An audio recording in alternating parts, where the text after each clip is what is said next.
Días, ¿cómo están? Les voy a dejar este video en tema de reposición de su clase. No serán las 3 horas porque evidentemente pues no voy a poder subir un video de 3 horas, pero pues vamos a manejar el tiempo que nos deje. Y bueno, vamos a explicar el día sábado, bueno, si ya vieron para esta fecha el video que subiré a YouTube. Sabrán que el día sábado pues les va a tocar la exposición que dejamos pendiente y aquí vamos a explicar de los últimos temas que ya nos toca ver en lo que es psiquiatría forense y vamos a ver el siguiente tema, ¿sale?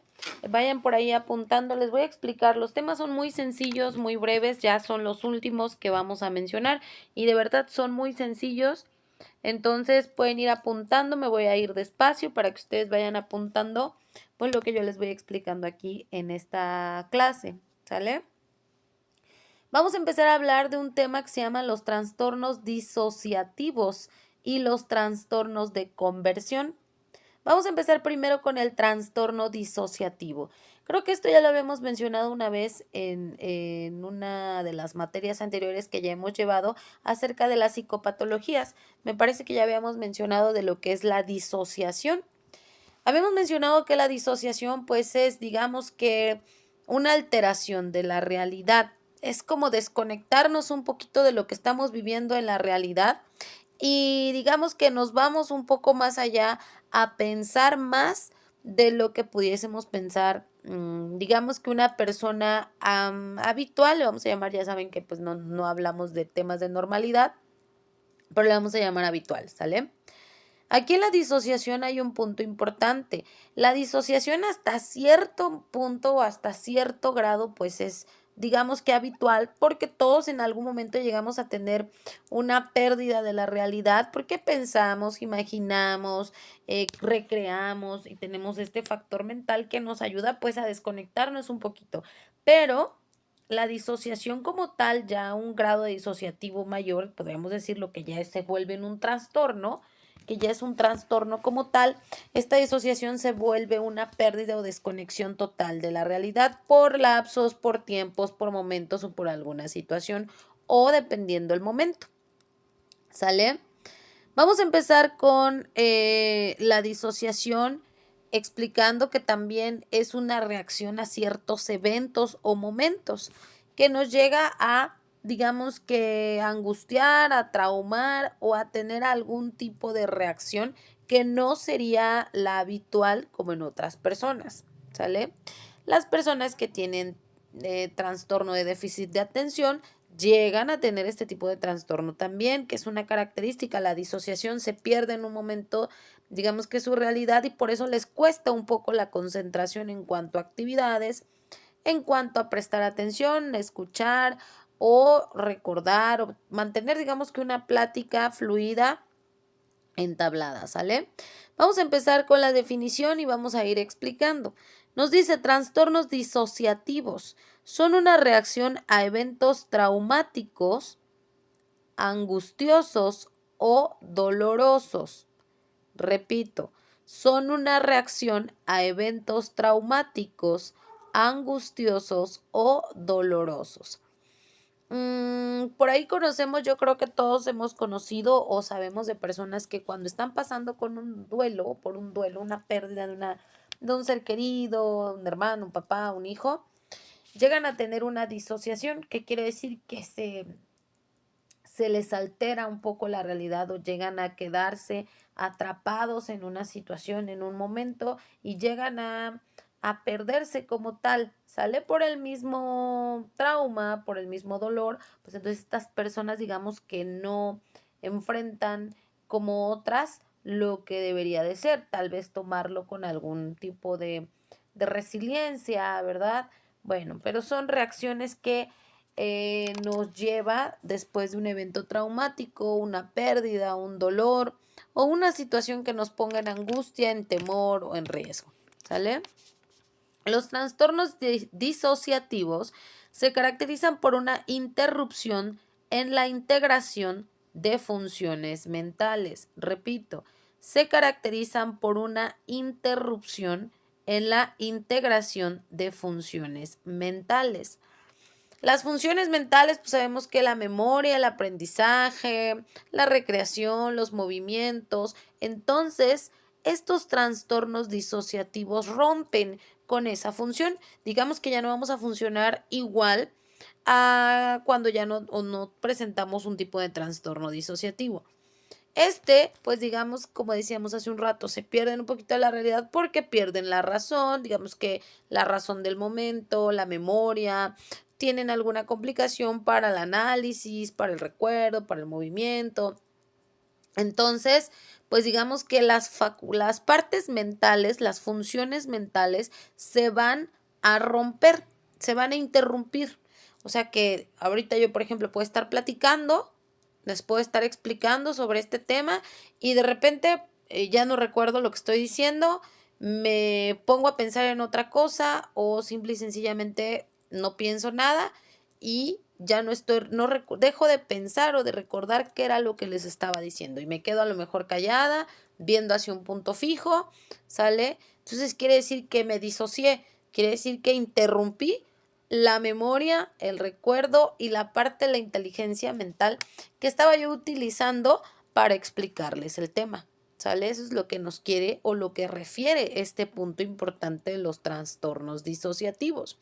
Yo les decía al principio, es hasta cierto punto común que lo lleguemos a presentar en algún momento, porque pues a todos nos ha pasado que estamos explicando, estamos hablando sobre algo y de repente como que nos quedamos, no sé si a ustedes les ha pasado, se quedan como viendo la nada, probablemente no estén pensando nada o probablemente hubo un interruptor mental que les rompió esa, digamos, esa función, ¿sale? Y de repente regresan y dicen, ¿qué estaba diciendo? O me fui, o de repente ya ni se acuerdan qué estaban haciendo y hacen otra cosa. Esa es una disociación. Hay una disociación, hay una interrupción en las partes mentales. Quiere decir que hay un conflicto con el funcionamiento fluido de las partes mentales, ¿sale? Bueno, nos dice que los trastornos disociativos incluyen la apnesia disociativa. ¿Sabemos qué es la apnesia? La apnesia es el olvido, es la pérdida de memoria por corto o por largo plazo, ¿sale? La apnesia es, digamos que anular algún recuerdo o simplemente ya no recordar algún evento, algún recuerdo, alguna situación, alguna función, alguna habilidad, algún conocimiento, digamos que no recordamos qué sabíamos hacer o qué estábamos diciendo. Por eso decía, luego de repente estamos hablando y nos quedamos un momento callados y se nos olvida en qué estábamos, ¿sale? Por eso nos dice que incluyen la amnesia disociativa. El trastorno de identidad disociativo, el TID, y el trastorno de despersonalización, desrealización, ¿sale?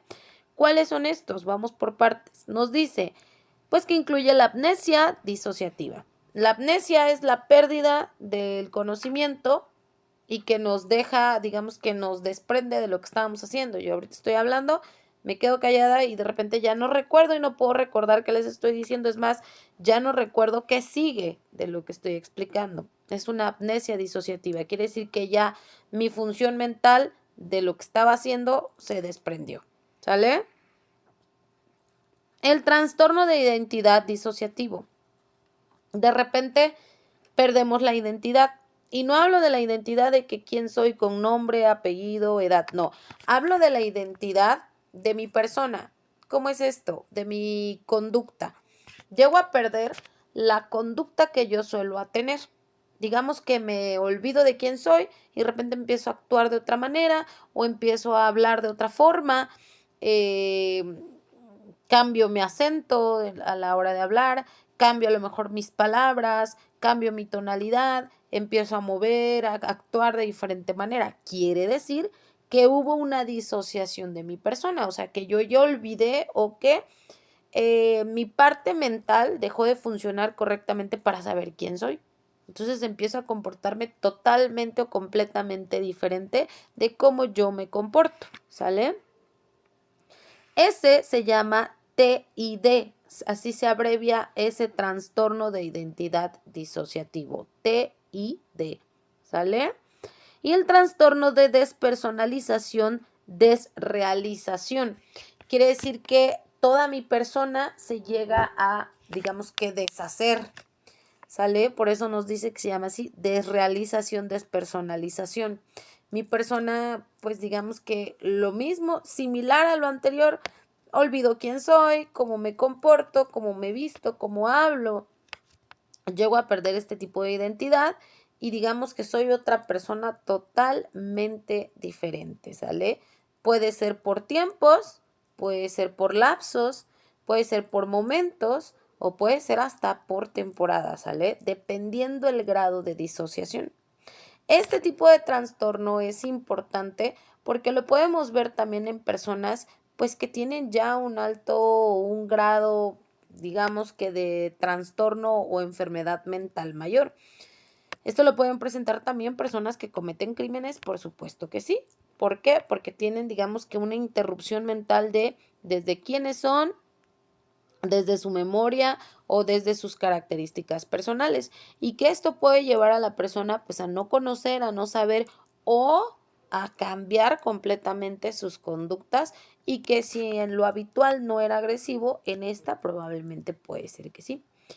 No sé si ahí vieron la película de Fragmentado. Este es un claro ejemplo de una persona, múltiple personalidad, que tiene una disociación, presenta también una disociación por lapsos, ¿sale? Nada más que este tipo de trastorno evidentemente ya está agravado, digamos que es un nivel ya más grande o más grave, y que pues presenta una gran característica entre que cambia de una personalidad a otra, ¿sale?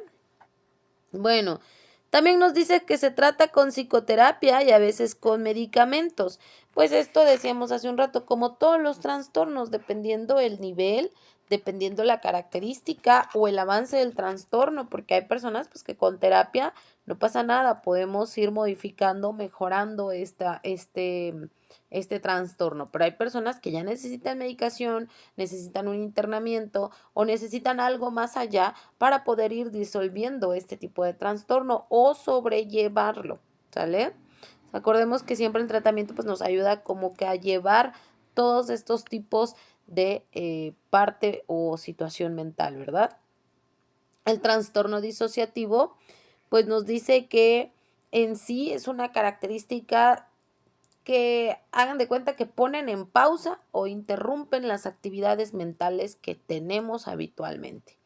Ustedes ya saben cuáles son, desde el funcionamiento del sistema nervioso, el sistema central, desde el funcionamiento de las neuronas, de la mente, llegan a tener una interrupción que entonces estas ya no siguen funcionando fluidamente. Decía el ejemplo, a lo mejor ahorita estoy explicando, estoy hablando, estoy recordando y de repente hay una interrupción, es una disociación. Y entonces ya no continúo mi explicación, cambio el tema radicalmente. Hay un cambio, hasta ustedes pueden observar que hasta en mi forma de hablar o lo que yo estaba mencionando, ya no lo vuelvo a mencionar, ¿sale? Es una disociación, esa es la disociación.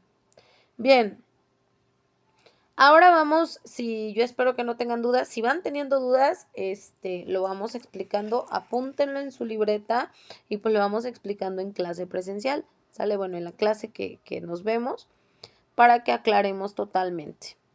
La disociación, yo les decía que se va de la mano mucho con el trastorno de déficit de atención, el TDAH.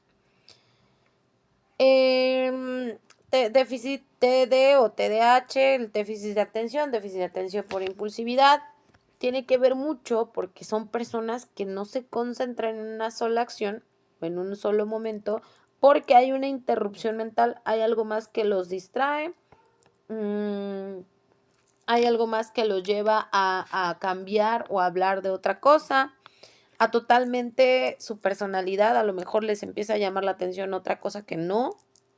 Y entonces tiene que ver de la mano con este tipo de trastorno, ¿sale? Y bueno, antes de pasar al otro trastorno, que ya habíamos mencionado cuál es, pues vamos a ver en los trastornos disociativos. Permítame que ya se me cerró. De acuerdo al DSM-5, ¿sale? Pues los trastornos disociativos incluyen el trastorno de identidad, decíamos disociativo, y el disociativo específico. Estos trastornos de identidad o trastornos disociativos de identidad se caracterizan por la presencia de dos o más identidades o estados de personalidad distintos. Les decía que se habían visto fragmentado porque aquí podemos ver que son más de 2, 3 personalidades las que cambia esta persona, ¿verdad? Son demasiadas personalidades, pues aquí presenta y está claramente un trastorno disociativo. Y a este se le llama tipo de trastorno disociativo, trastorno de identidad disociativa. Nos dice, cada identidad tiene su propio patrón de percepción, relación y pensamiento. Las personas con TID pueden tener amnesias disociativas. Esto es totalmente con relación a lo que les hablaba hace un rato. En este tipo de trastornos, pues cuando una persona se disocia, puede hasta cometer un crimen y él no se acuerda, él no sabe que lo hizo, él no estaba, digamos, que sus habilidades mentales en ese momento. Hubo una interrupción, hubo un cambio y cuando hizo la acción o después de hacer la acción, esta persona sufrió amnesia, no se acuerda. Entonces, sí, este tipo de trastorno nos puede llevar o puede ser un factor para cometer un crimen, por supuesto que sí. Entonces, aquí es la importancia de saber que el trastorno disociativo no es tan sencillo como a lo mejor otros trastornos, ¿verdad? Este habla de una complejidad porque nos habla de pérdida de memoria, nos habla hasta de cambio de personalidad y nos habla hasta de interrupción de ciertas habilidades que habitualmente no pudiésemos tener. Decía yo hace un rato, puede ser por un periodo de tiempo corto, pues digamos que largo, ¿sale? Dependiendo el tipo de disociación que tengamos, ¿sale? El TID, que es el trastorno de identidad disociativo, suele aparecer en personas que han sufrido un trauma o tensión emocional abrumadora durante la infancia. Entonces aquí ya hay un factor por el cual pues se puede dar este trastorno, ¿verdad? En la infancia pues a lo mejor vivimos un tipo de trauma o una tensión emocional mayor que más adelante nos lleva a tener este trastorno disociativo. El tratamiento principal es la psicoterapia. Mencionábamos ya hace un rato, ¿verdad? Que existe psicoterapia, existe medicamento, etcétera. Y pues bueno, otros trastornos disociativos más especificados o especificados nos dice que se diagnostica cuando no hay otro trastorno disociativo presente. O sea, que no haya otro trastorno de tipo disociativo para poder, pues, no identificarlo. Los trastornos disociativos se caracterizan, dijimos, por pérdida de memoria, desapego, entumecimiento emocional, experiencias extracorporales. Repito, los trastornos disociativos se caracterizan por pérdida de memoria, desapego, entumecimiento emocional y experiencias extracorporales. Los síntomas de los trastornos disociativos pueden alterar potencialmente todas las áreas del funcionamiento psicológico. Hablábamos de la interrupción mental, por eso nos llama o nos dice la interrupción de el funcionamiento psicológico porque tiene que ver pues con la mente, ¿no? Vamos a interrumpir las funciones y como tal pues va a haber ahí una alteración o un factor problema desde este punto. Y pues bueno, a grandes rasgos esos son las características de los trastornos disociativos, ¿sale? Estos trastornos disociativos son claramente patologías. ¿Qué es una patología? Pues una enfermedad de la mente, que pueden manifestarse de diversas formas. Ya hablábamos cómo, ¿no? Tenemos ejemplos de trastornos disociativos. Aquí me voy a ir un poco más despacio para que ustedes puedan ir apuntando o puedan ir observando cuáles son esos ejemplos de los trastornos disociativos. Tenemos el primer ejemplo, que es la fuga disociativa. La fuga disociativa nos habla de una persona que se desplaza lejos de su hogar,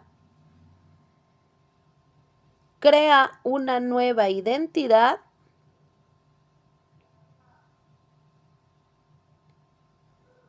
y encuentra otro trabajo sin darse cuenta de los cambios. Son personas que de la nada pues siempre van cambiando pues de ciudad, de lugar, de amigos, o sea, cambia totalmente su identidad o su vida en otras partes, ¿sale? Y no le cuesta ningún trabajo, al contrario, no se da cuenta de la nada cuando ve ya está en esa situación, ya se alejó, ya cambió y pues fue una disociación, digamos que es como un impulso, ¿no? Que en el momento no supo cómo, pero ya lo hizo. Y ya tiene otra vida o tiene otro, digamos que, otro ambiente en el cual tal vez nunca esperó encontrarse, ¿sale? Bien, ya habíamos hablado del trastorno identidad disociativo, el TID. Este es otro ejemplo y lo hemos venido mencionando desde que empezamos a explicar ¿verdad? La persona tiene una sensación de que hay varias personalidades dentro de ella misma. Cuando esta persona siente o sospecha que pues hay otras personalidades, que no es la única y que se comporta de diferentes maneras, ¿sale? Pero acuérdense, no se acuerda, tiene amnesia, o sea, ella sospecha, pero no recuerda comportarse de diferente manera, o sea, no es como que yo diga, es que hace un rato era yo Ana y ahorita soy Juana, no, sospecho. Digamos que lo puedo mencionar sin tener una certeza, ¿sale? Y bueno, estos trastornos disociativos son factores pues de riesgo como el maltrato, abusos sexuales, desastres, torturas, etcétera, ¿sale? Este tipo de trastornos pues nos lleva a eso o bien puede desprenderse de estos factores. Acuérdense que de un evento traumático podemos vivir un trastorno disociativo, ¿sale? Yo creo que, bueno, no creo, por el golpe o por la vivencia mental que podemos nosotros tener tras un tipo de evento como estos, ¿sale? Bueno, ese es el trastorno disociativo. Claro ejemplo, decíamos, pues el cambio de personalidad y la amnesia, ¿sale? Cuando una persona pues puede desprenderse de su personalidad y no acordarse o bien hasta una disociación leve, como nada más interrumpir la plática y no saber ni qué estaba hablando y cambiar el tema y se disoció. Hasta una disociación mayor como la despersonalización, ¿verdad? Que ya es pérdida de la personalidad y tomar otra personalidad, pero que tú no te acuerdes, que puedas hacer otra acción, que puedas realizar otra acción y tú no lo recuerdes después. Entonces, por eso decía, dependiendo el nivel de la disociación, digamos que es el nivel de riesgo que vamos a vivir y pues cómo se va a presentar, ¿sale? Bueno, si no tenemos dudas, preguntas o comentarios, vamos a pasar al siguiente tema, ¿sale? Que ya lo habíamos mencionado al principio, que hablábamos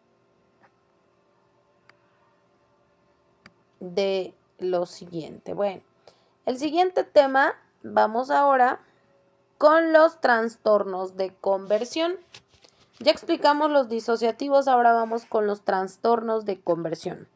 Estos trastornos de conversión son una respuesta física a estrés abrumador o angustia emocional. Se caracteriza por la pérdida de la función motora voluntaria. Repito, trastornos de conversión son una respuesta física. Hablamos respuesta física, hablamos del cuerpo, ¿no? Gestos, movimientos, etc. Son una respuesta física a estrés abrumador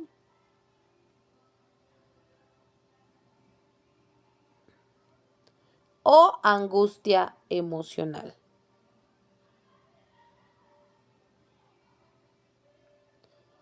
se caracteriza por la pérdida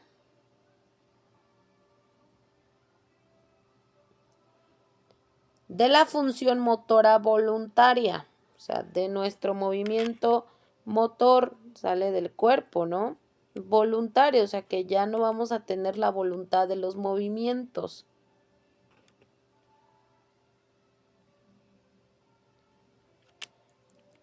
O sensorial, de nuestros sentidos sensoriales, movimientos, sale, etcétera. Se consideran una respuesta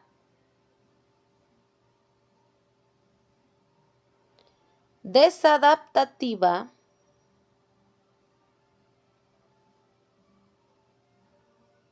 aprendida al estrés.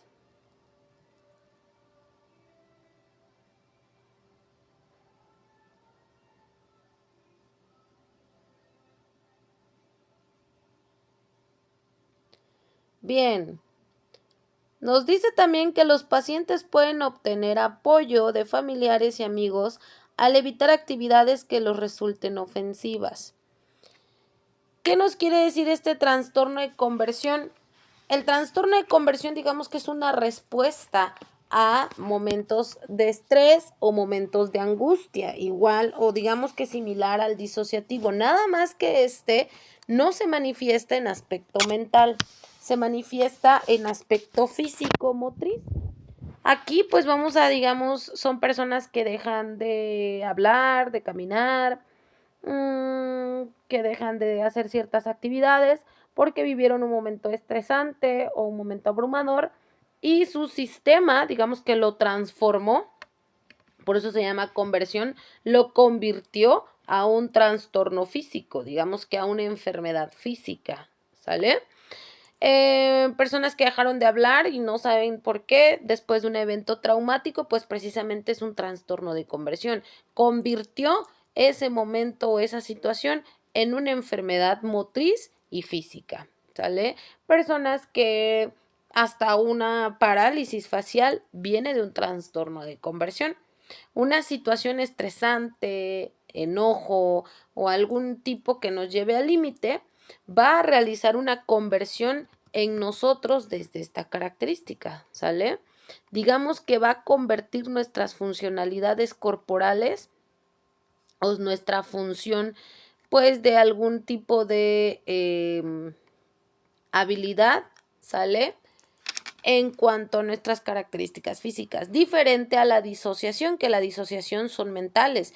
Ven que ahí decía, la disociación es una interrupción mental, una interrupción de la funcionalidad mental. Aquí no, hay una interrupción de la funcionalidad motriz o corporal. ¿Sale? Espero que nos vayan quedando claro. En este tipo de trastorno no hay más que explicar, puesto que pues mencionamos que es un trastorno que nos va a modificar, por eso se llama conversión, va a convertir todo aquello que nosotros, digamos, trabajábamos, utilizábamos o manejábamos en nuestra funcionalidad habitual. Ahora, pues eso ya no lo vamos a poder realizar y hay una interrupción en lo físico motriz, ¿sale? Espero que no haya dudas y si hay, pues bueno, vayan ahí anotando, subrayando para que las vayamos aclarando en clase. Bueno, si no hay duda o si ya no hay tema con esto, vamos a continuar y si sí, pues me lo hacen saber, ¿verdad? Cuando nos veamos. Vamos a continuar ahora con la simulación. ¿Qué será la simulación? Vamos a explicar ahorita la simulación y la disimulación, ¿sale? En la psicología. ¿Qué es? Vamos a empezar con la simulación. Y nos dice la simulación que en la psicología, la simulación es imitar una enfermedad mental. Ojo, esto se presenta mucho sobre todo en los ámbitos jurídicos, cuando la persona pues no quiere ser sentenciada o cuando el juez le refiere al cliente de que para no llevar una sentencia o para evitar este tipo de sentencias o problemas penitenciarios, simule una enfermedad o se haga pasar por un enfermo mental. a eso se le llama simulación, pero esto también puede llevar a un trastorno mental. ¿Qué quiere decir? Personas que simulan estar enfermas mentales. Ahorita vamos a explicar. Nos dice, la psicología, la simulación es imitar una enfermedad mental o fingir síntomas, mientras que la disimulación es ocultar o distraer un cuadro clínico. La simulación es imitar, es hacerme pasar por una enferma mental, es hacer creer que pues tengo características o tengo problemas mentales, ¿sale? La simulación imita la enfermedad mental para obtener una ventaja, decía yo hace un rato, en los sistemas penitenciarios o jurídicos. Esto hacen mucho para evitar ser castigados, irse a los centros penitenciarios, que su, digamos, sentencia sea mayor, y lo que hacen es hacerse pasar por enfermos mentales, ¿sale? Entonces, simulan o imitan la enfermedad mental para obtener una ventaja. Inventar síntomas o provocarse enfermedades. Exagerar los síntomas existentes, fingir o engañar. Eso es la simulación, ¿sale? Se llama así porque simulan estar enfermos, simulan tener las características de una enfermedad mental cuando no lo tienen. Y lo hacen con alevosía y ventaja para pues obtener un beneficio. Pero ojo, porque tanta es la simulación o tanto es, digamos, que el fingir o crear o hacer creer que están enfermos mentales, y en algún momento estas personas se lo pueden llegar, digamos, no a creer, sino que lo van a manifestar ya como algo habitual de su persona, ¿sale? Entonces, sí van a representar como una enfermedad mental, pero no la van a tener.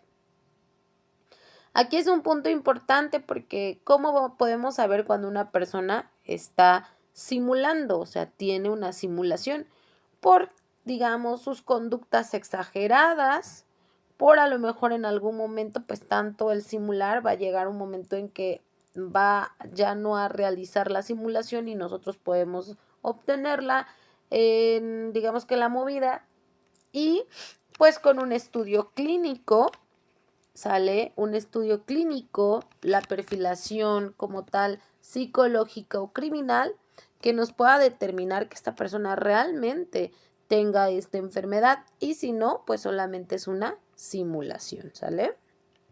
Ahora, la disimulación es todo lo contrario. Los simuladores lo que buscan es hacer creer que tienen una enfermedad mental, y los disimuladores quieren hacer creer que no la tienen. Es todo lo contrario, ¿sale? La simulación, los que simulan, engañan, buscan engañar a favor de que no tienen una enfermedad y quieren hacer creer que la tienen. Y los disimuladores, como su nombre lo dice, quieren disimular que son como cualquier otra persona habitual y que no presentan una enfermedad mental. Ellos, los disimuladores, pues sí tienen la enfermedad, tienen las características, digamos que los síntomas o las características de conducta de una enfermedad mental, pero se hacen pasar como una persona habitual, ¿sale? La disimulación oculta o disfraza un cuadro clínico, oculta algo que se siente o padece. Y esta es la facultad, el arte o la facilidad con que se oculta lo que se siente o se sabe. ¿Sale? Vamos a disimular para que pues no me lleven, aquí lo contrario, voy a disimular para no tomar tratamiento, para que no me lleven a un centro psiquiátrico, para que pues piensen que pues soy una persona habitual, no tengo ningún conflicto o problema, y pues que digamos soy funcionalmente mental al 100%, ¿sale? Esa es la disimulación. ¿Se dan cuenta? Es todo lo contrario, ¿verdad? La simulación con la disimulación. Una engaña para hacer creer que si estamos enfermos mentales o que tenemos un problema mental, y la otra engaña para hacer creer que no la tenemos, ¿sale? Bien. La simulación y disimulación en la psicología forense, ¿sale? Repito, la simulación y disimulación en psicología forense se pueden detectar mediante pruebas como el MMPI-2 o el MCMI-3. Estos son manuales aplicados son pruebas que tienen un manual y que nos determinan de acuerdo a las características y los síntomas si la persona sí realmente tiene un trastorno, ¿sale? Y pues va acompañado con, digamos, con enfrentamientos a la realidad, observación, entrevista, etcétera. Bueno, se pueden detectar mediante entrevistas, lo que decía yo ahorita, ¿verdad? Observación de la conducta o antecedentes. Vamos a observar, nosotros siempre en el ámbito psiquiátrico, criminológico, perdón, y el área de psicología criminal, pues utilizamos mucho la observación de las conductas, el análisis, digamos que observamos en el momento su respuesta, su lenguaje, sus movimientos, sus expresiones. Les decía yo alguna vez hasta en la vestimenta, porque también la vestimenta nos da características de que una persona pueda tener un problema mental, ¿sale? Bueno, se pueden detectar cuando hay discrepancias entre los síntomas alegados,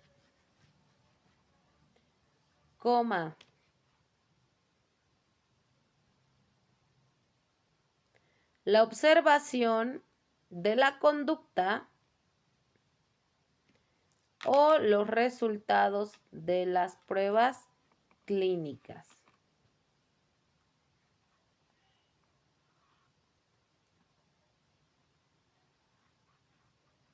Bien. Si nos damos cuenta, es muy sencillo este tema, ¿verdad? Simulación y disimulación. La simulación, pues nos va a ayudar a simular estar enfermos mentalmente, y la disimulación nos va a ayudar a todo lo contrario, a pues no presentar como tal nuestra enfermedad mental.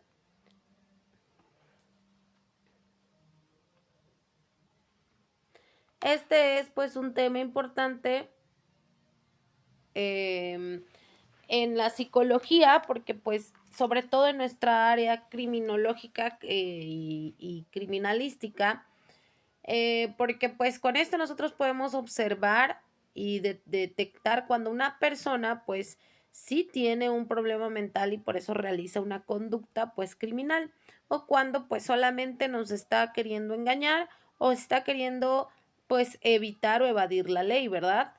Pero pues ambos aún así se pueden detectar. Para eso existe la psiquiatría, para eso existe la psicología criminal, la criminología y ciertas aplicaciones de técnicas que nos ayuden a corroborar esta información. Bueno, espero que no haya duda hasta aquí con lo que es la disimulación y simulación. Y si no es así, que esperemos que no, vamos a continuar con el siguiente tema. ¿Sale? El siguiente tema es un tema igual sencillo, es un tema corto y que vamos a empezar a explicar para que pues nos quede mayormente claro. Vamos a hablar acerca de la psiquiatría forense en el ámbito, digamos, infantil. ¿Cómo es que participa la psiquiatría forense en el ámbito infantil?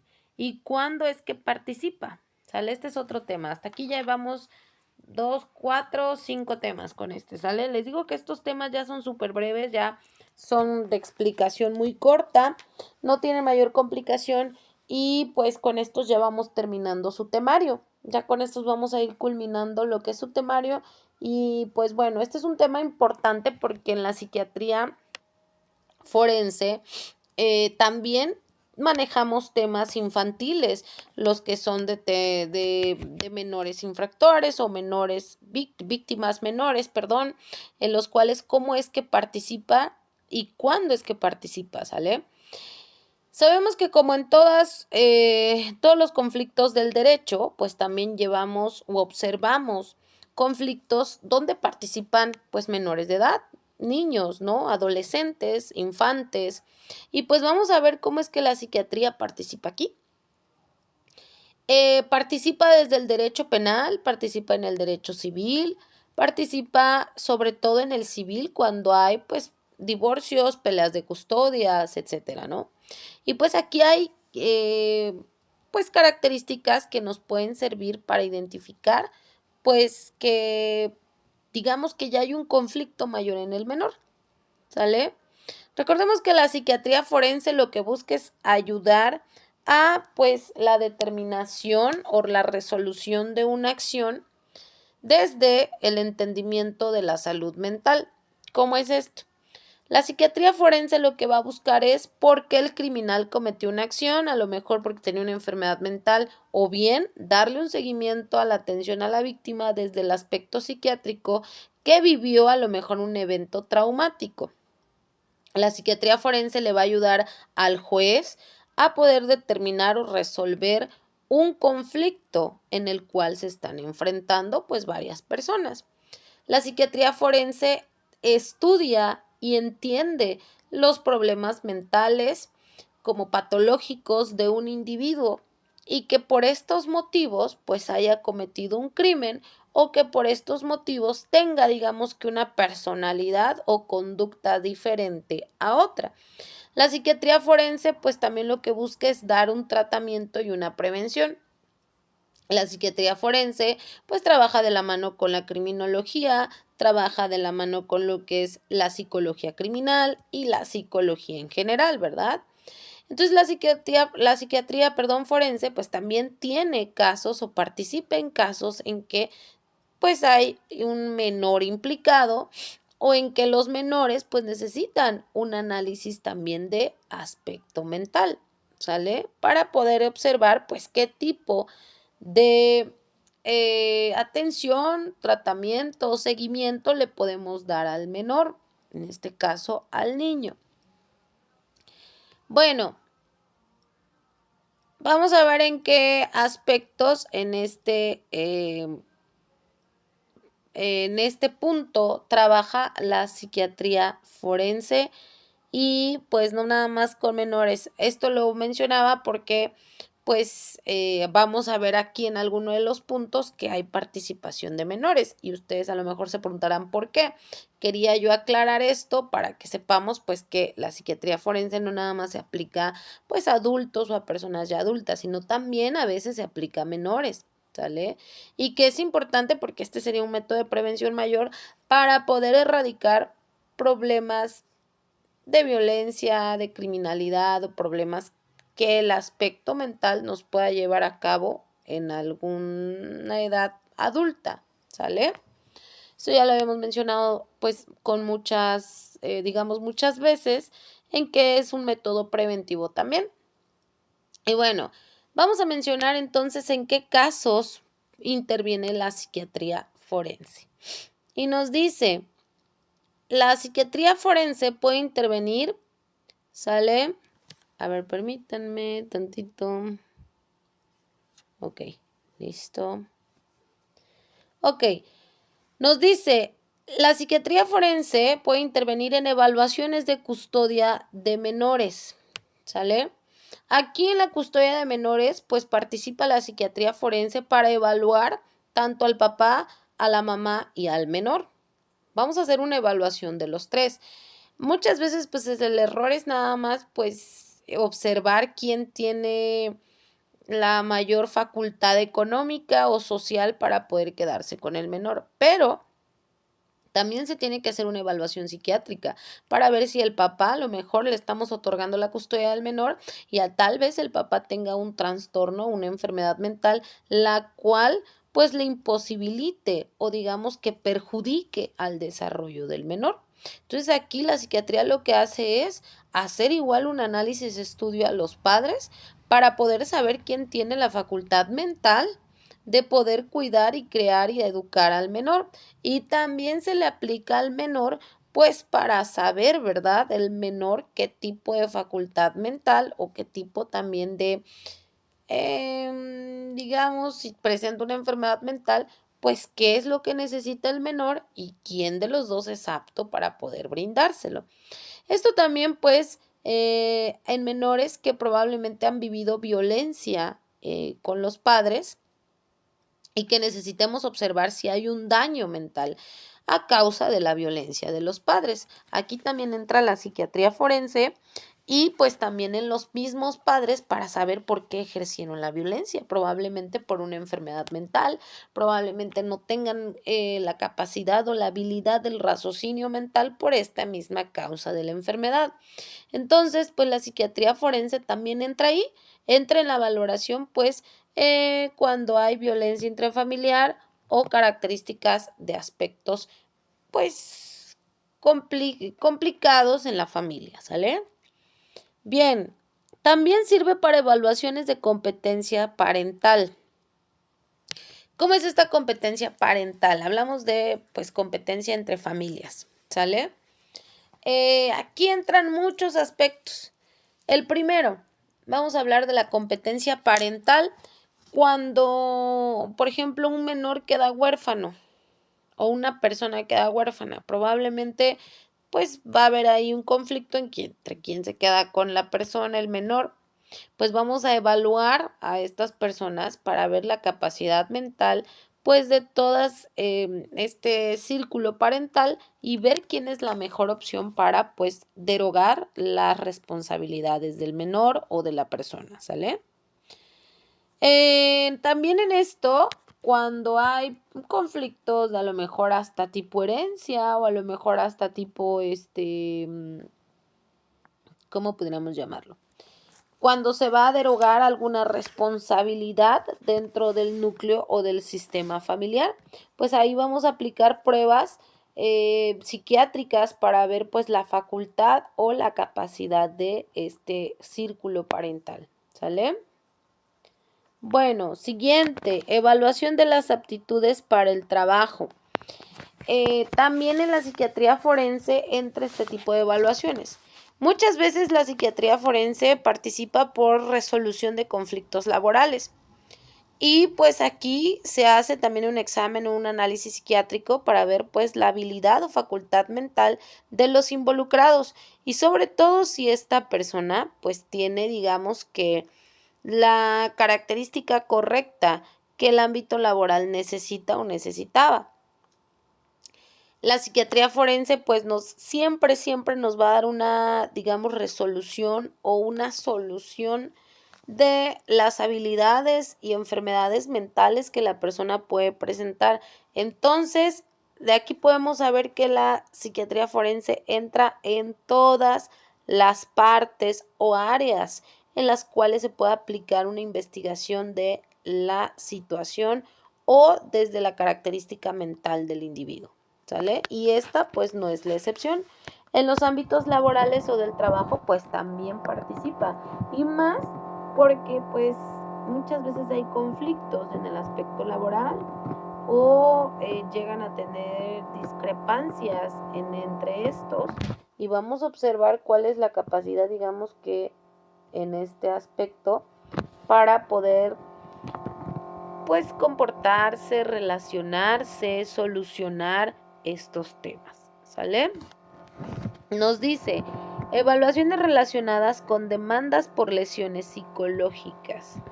Aquí pues obviamente vamos a hacer primero aplicar una prueba psiquiátrica forense a quien pues recibió la agresión o la acción violentada de aspecto psicológico y también quien emite la violencia psicológica, ¿sale? Vamos a ver aquí, sobre todo, cuando habla de lesiones, así como nosotros nos lesionamos físicamente, o sea que nos lastimamos físicamente, también existen lesiones mentales. ¿Cómo son las lesiones mentales? Los daños mentales que podemos presentar por una acción. Violencia psicológica lo que emite es una lesión psicológica, ¿sale? Y pues aquí hay muchas demandas, sobre todo con el aspecto entre hombres y mujeres, ¿verdad? Violencia contra la mujer, en la cual el hombre violenta a la mujer de aspecto psicológico y pues esta tiene un daño psicológico posterior y pues entonces vamos a hacer una valoración desde el aspecto psiquiátrico forense para ver qué tan grave es el daño y ver si a lo mejor, pues, decíamos la vez pasada, los trastornos, hay trastornos que no se nacen con ellos, sino que los podemos obtener desde una situación traumática, un evento violento o alguna otra característica por el entorno desarrollada, ¿verdad? Y este es un claro ejemplo. Después de vivir una situación traumática, violenta, podemos nosotros desarrollar un trastorno o podemos desarrollar una enfermedad mental. Y entonces aquí pues nosotros vamos a realizar esta valoración con esta evaluación o este examen que pues siempre que exista una demanda de lesiones mentales o daños mentales se tiene que aplicar para ver qué tan grave es el daño y hasta qué situación dañaron pues esta característica, ¿sale? Estas lesiones psicológicas, el claro ejemplo que dijimos, pues la violencia entre hombre y mujer, viceversa, pero también hay otras situaciones que nos llevan a las lesiones psicológicas. El consumo excesivo de drogas, otros tipos de eventos traumáticos, como una violación, un secuestro, ¿sale? Y que esto nos lleve a lesiones psicológicas por lo vivido. Ahí también se aplica pues este examen o esta prueba psiquiátrica forense para poder saber qué tan grave es el daño que la persona pudo vivir desde el aspecto mental, ¿sale? Recordemos otra vez, porque pues es importante y relevante que lo digamos, que la psiquiatría forense trabaja con la investigación para poder disolver ciertos conflictos que el juez pueda presentar a la hora de tomar una decisión.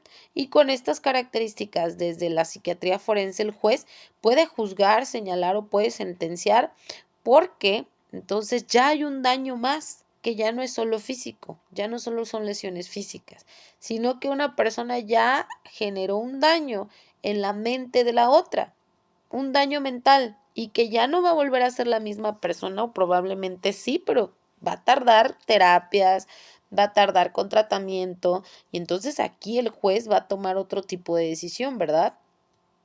Porque ya es más grave. Digamos que ya no nada más son lesiones físicas o momentos en la situación física que se vivieron, sino que ya hay una secuela mental, un daño mental.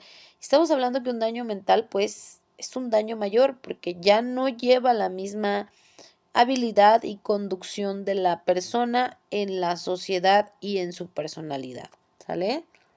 Bien, bueno, repetimos que las evaluaciones relacionadas con demandas por lesiones psicológicas son todos los daños que puedan haber realizado en la mente o en la característica o habilidad mental de una persona, ¿sale? Seguimos. Evaluación de la capacidad mental para ser juzgado.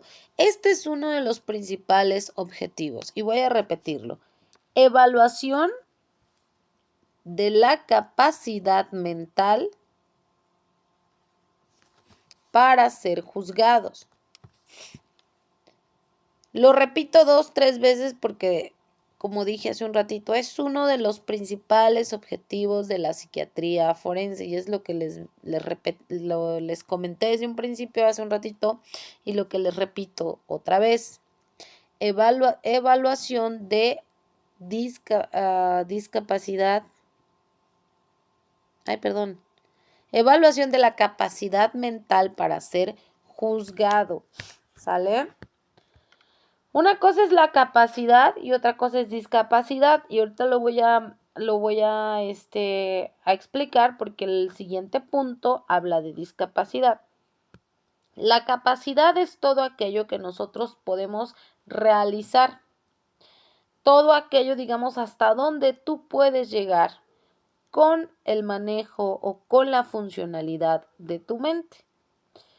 Todos nosotros tenemos una capacidad, ¿verdad? Tenemos la capacidad de hablar, de caminar, tenemos la capacidad de pensar, tenemos la capacidad, diferentes capacidades. Esas son las cosas que nosotros podemos hacer con facilidad o hasta dónde podemos llegar de acuerdo a lo que podemos vivir, sentir, pensar y todo lo que nosotros, pues nuestro cuerpo, digamos que realiza día con día, ¿sale? Ejemplo, luego dicen, es que yo tengo la capacidad de cuando estoy enojada herir a otra. Esa es una capacidad, sí, porque es un alcance, digamos, que tú tienes y que tu mente te ayuda para poder ejercerlo. Esa capacidad la vamos a medir, digamos que te vamos a medir qué capacidad tienes tú para poder cometer un crimen, porque probablemente tengas un factor mental o una enfermedad mental que te lleve a esa capacidad. Hace un ratito hablábamos del trastorno disociativo. El trastorno disociativo es uno de los trastornos que nos puede dar la capacidad de cometer un crimen. ¿Por qué? Porque perdemos la realidad, porque tenemos amnesia, digamos que pérdida de la memoria y porque podemos cambiar de personalidad fácilmente. Entonces, esa es la capacidad. Y esa capacidad nos las está dando una enfermedad mental, ¿sale? Entonces la psiquiatría forense lo que va a hacer es observar que tú tienes esa enfermedad mental y que esa enfermedad mental te está dando una capacidad que otra persona que no tiene ese trastorno la va a tener. Si yo no tengo esa disociación de la identidad de la personalidad, pues no voy a presentar, digamos que una capacidad, digamos que de esa magnitud, ¿verdad? De cambiar de personalidad cada 2 horas, cada día, cada semana. Y quienes tengan ese trastorno de disociativo de la personalidad, pues probablemente va a tener esa capacidad de ir cambiando y de ir, digamos que teniendo la amnesia de que no se acuerdan qué hicieron y vuelven a cambiar de personalidad. Entonces, su capacidad es diferente a la mía. ¿Sí me voy explicando? Y espero que sí. Entonces, gracias a este estudio psiquiátrico forense, yo voy a saber hasta dónde una persona puede tener su capacidad o puede llegar, como siempre decimos, ¿no? Es que hasta dónde puede llegar. Bueno, si tú tienes un trastorno que te pueda dar una capacidad diferente a la que otra persona que no lo tiene, pues bueno, entonces ahí vamos a estudiar qué capacidad o qué habilidad extra puedes tener tú que no tengan otras personas porque tú tienes una situación mental diferente.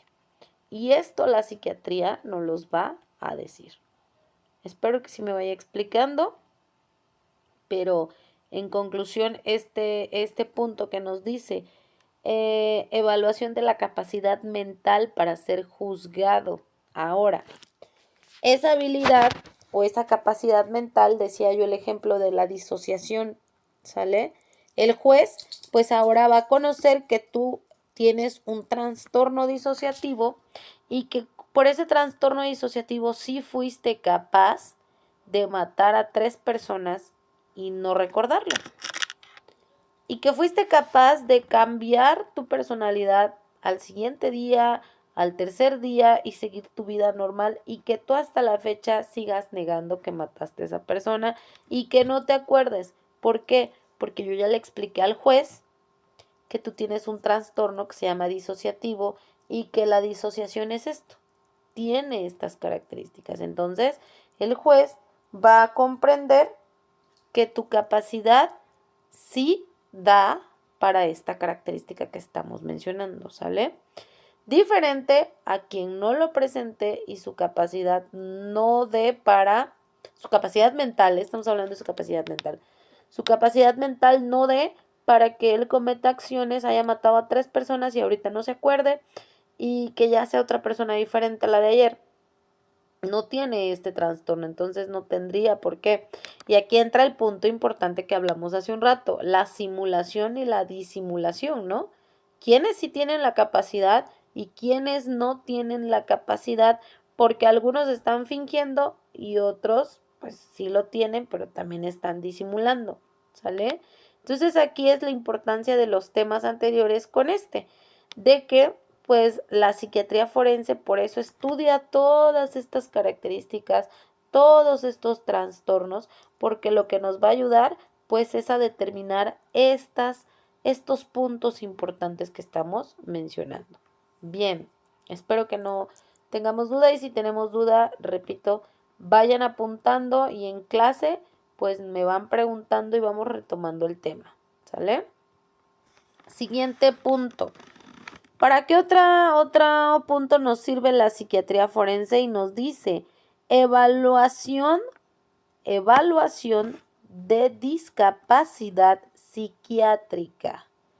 Evaluación de discapacidad psiquiátrica. Aquí, si se dan cuenta, ya nos habla de discapacidad y del tema psiquiátrico. Hace un ratito hablábamos de la capacidad mental de ser juzgado, ¿sale? Y la capacidad mental de ser juzgado, aparte de que pues nos va a medir si podemos hacer o no podemos hacer, nos va a medir también pues si la persona tiene una capacidad para irse a un centro penitenciario, porque pues allá probablemente no va a sobrevivir o va a cometer otra acción delictiva. Esto nos ayuda para los 2 puntos, ¿verdad? Y la discapacidad psiquiátrica nos habla aquí de una persona que al contrario de la otra, esta no va a tener capacidad, digamos que esta no va a tener habilidad del tipo mental para cometer una acción, ¿sale? No tiene la característica de una enfermedad mental, no presenta, ¿cómo podríamos explicar? No tiene como tal una característica, vaya, pues sí, del aspecto mental. No la presenta, diferente a la otra, que la otra es una capacidad, es algo que le ayuda a cometer una acción. Esta, digamos que no le ayuda, al contrario, disminuye o la probabilidad de que pueda cometer una acción de tema psiquiátrico, tema mental. No presenta como tal, ¿sale? Hay una discapacidad psiquiátrica, o sea, que no funciona correctamente, digamos que no va a tener la habilidad de cometer, porque no hay un problema psiquiátrico, diferente al otro, que sí tiene un problema y que al contrario, por ese trastorno, por esa enfermedad, puede tener la capacidad de hacerlo. Esta persona, todo lo contrario, no tiene. Por eso se llama discapacidad. ¿Sale? Porque no puede lograrlo, no puede realizar, o sea, no puede presentar una enfermedad, por lo tanto no puede tener cierta conducta, no puede tener cierta enfermedad, no, todo lo contrario. Hace un ratito que decíamos el ejemplo de la disociación, ¿no? Esta persona no tiene disociación, pero él dice o menciona o refiere que sí tiene un tema psiquiátrico y que sí, digamos que pierde memoria y puede realizar, puede tener varias personalidades en él. Pero después del estudio llegamos a la conclusión, después de la intervención psiquiátrica forense, llegamos a la conclusión de que no, esta persona no tiene esa capacidad psiquiátrica, o sea, no tiene disociación, no pudo haber presentado esa enfermedad. Entonces, lo hizo bajo conciencia, ¿sale? No sé si me voy explicando hasta aquí. Espero que sí. Pero bueno. Siguiente punto. Evaluación de la absolución por motivo de demencia. ¿Vale? Siguiente. Repito, perdón. Evaluación. Evaluación de la absolución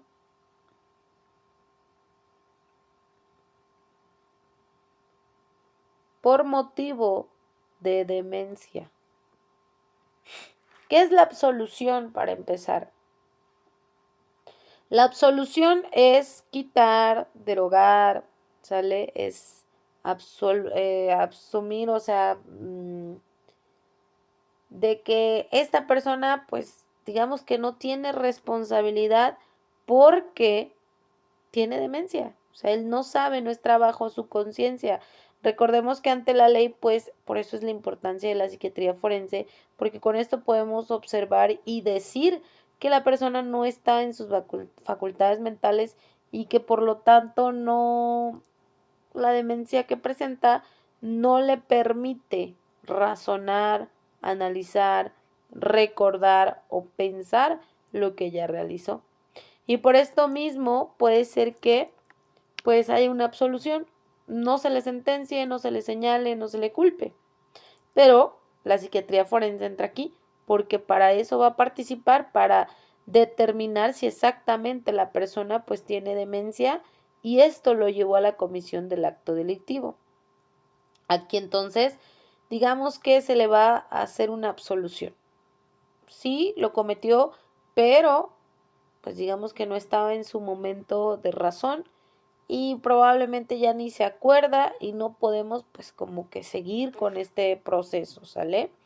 Ahí entra también la psiquiatría forense para saber si existe una completa demencia y que este sea factor de ciertas acciones individuales que pues no pueden ser condenatorias, o no pueden ser señaladas o ya no pueden ser juzgadas o ya no puede llevar digamos que una continuidad porque pues hay una amnesia, o sea, no se acuerda, hay una demencia, perdón, no se acuerda, no tiene una capacidad mental de, digamos, el análisis, digamos que la conciencia, ¿sale?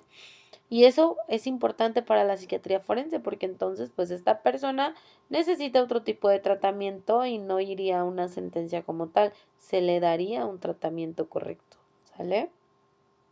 Bien, espero que vayamos bien hasta aquí. Siguiente, evaluación de la aptitud mental individual para tutelas. Bueno, aquí ya lo habíamos mencionado al principio, ¿no? La tutela. Un matrimonio o una persona que quiera adoptar un niño, pues tiene que ser evaluado también psiquiátricamente, porque imagínense, es la persona que va a educar y que va a enseñar a otra, ¿verdad? Sus estilos de personalidad, conducta, carácter, valores, ética, moral, bueno, todo lo que hace el conjunto de factores de un individuo. Entonces, imagínense que la persona, pues en el tema psiquiátrico, pues estemos mal, que la aptitud, que es la capacidad mental, pues esté mal, ¿sale? Y para eso vamos a hacer una evaluación individual, el posible papá, la posible mamá, o el papá y mamá que estén peleando la tutela, algún familiar de un menor que haya quedado huérfano, ¿verdad?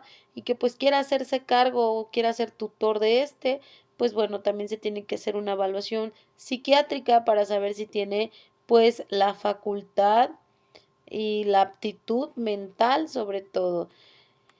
En la psiquiatría forense se llama psiquiatría forense porque ya va de la mano con, digamos que con problemas jurídicos, la resolución de procesos jurídicos, ¿sale? Pues se llama así. Pero en sí la psiquiatría como individual lo que busca es esto, detectar problemas mentales, enfermedades mentales, ¿verdad? Sus características, poder comprender a través de esto, pues por qué el individuo se comporta o tiene ciertos comportamientos o acciones en la sociedad. Pues saber y entender que existen personas que tienen un problema mental y que probablemente ese problema mental les da una capacidad o una discapacidad diferente a la de los demás. Y ya llevándolo al tema jurídico, que es lo forense, pues ahora imaginemos que la psiquiatría lo que busca es resolver todos estos conflictos y temas desde este aspecto para poder pues llegar a una solución, poder llegar a un tratamiento o a una prevención, que es lo que se busca también. Entonces la psiquiatría forense trabaja en muchos aspectos que tengan que ver con el ámbito jurídico. Siempre que se investigue, que se analice, pues la psiquiatría forense va a participar, ¿sale? Tratos a víctimas, tratos a presuntos culpables, tratos a personas involucradas en alguna acción, divorcios, tutelas, robos, secuestros, homicidios, violaciones, pues la psiquiatría forense va a entrar aquí como partícipe. Así como entran pues otras áreas de investigación, otras ciencias de investigación, pues también la psiquiatría. Porque sobre todo la psiquiatría nos va a determinar las facultades, decíamos, que son pues digamos que son las capacidades y discapacidades de una persona, hasta dónde puede llegar y esta enfermedad mental, ¿qué es lo que no le permite hacer? Porque hay enfermedades mentales que pues digamos que son de un aspecto ya que en lugar de que les da una capacidad, les da discapacidad. Personas que no pueden pues tener razón, entendimiento, inteligencia, ¿verdad? Y que las lleva a ni siquiera tener la capacidad de cometer un crimen. Todo lo contrario. Son personas con discapacidad mental, ¿sale? Así se les llama. Y pues las otras personas con capacidad mental pues tienen factores que los llevan a cometer un crimen o un delito y que vamos a entender o comprender con esto el por qué la acción. Y no nada más nosotros, sino que también le vamos a ayudar al juez y con esto vamos a tratar de solucionar o resolucionar los conflictos que existan en el ámbito jurídico, repito. Bien, y bueno, el objetivo que ya acabamos de decir a grandes rasgos de la psiquiatría forense es este, pero también nos dice que el objetivo de la psiquiatría forense pues es proporcionar un testimonio, ¿sale? Imparcial y profesional en el transcurso de un juicio. Repito, el objetivo de la psiquiatría forense es proporcionar un testimonio imparcial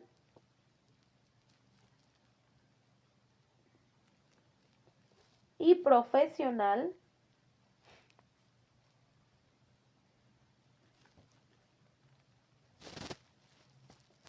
en el transcurso de un juicio.